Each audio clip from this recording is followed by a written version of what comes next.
el siglo XIX español fue uno de los más agitados de nuestra historia. Estuvo presidido por numerosos pronunciamientos, algaradas callejeras anticlericales, cambios de gobierno y hasta de régimen. Es el siglo del liberalismo al que frecuentemente se asocia con la masonería.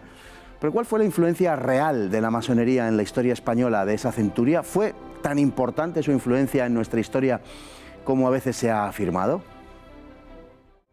La invasión napoleónica de España fue la causa del establecimiento de las primeras logias en 1809, que en lo sucesivo serán tributarias de las francesas y mantendrán una posición de subordinación a los intereses de estas, aunque no serán operativas hasta el regreso de Fernando VII a España.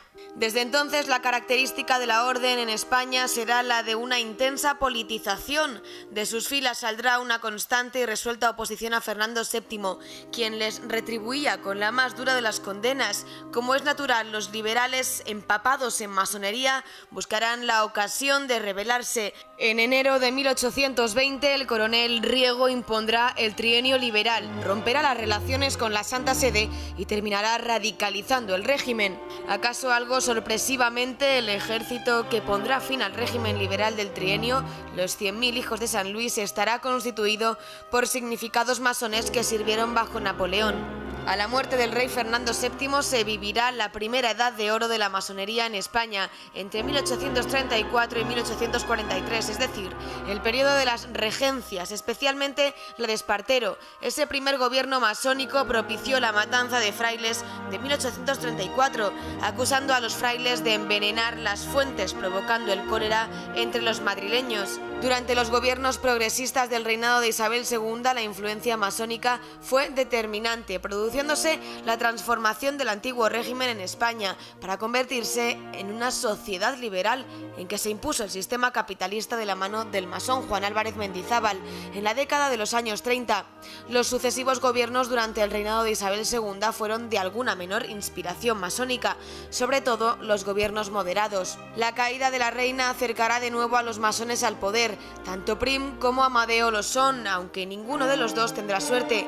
Pero el sexenio revolucionario será un momento álgido de la masonería. La culminación de dicho proceso conducirá a la proclamación de la República con 4 presidentes miembros de la orden.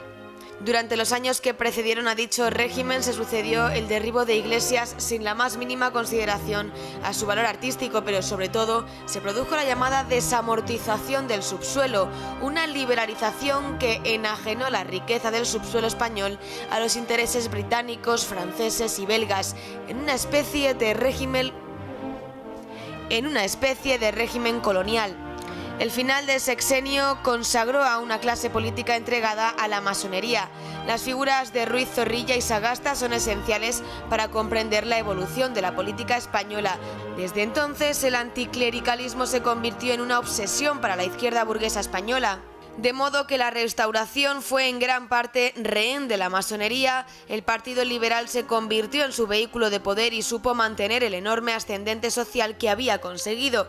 En 1882, 130 senadores y altos funcionarios, más de 1.000 jueces, casi 1.100 oficiales y generales del ejército y un sinfín de profesionales liberales y propietarios pertenecían a la masonería. Y, al mismo tiempo, entre los opositores al sistema alfonsino abundaban también los masones. Para comprender, pues, la historia contemporánea de España es esencial entender la influencia de la masonería durante el siglo XIX.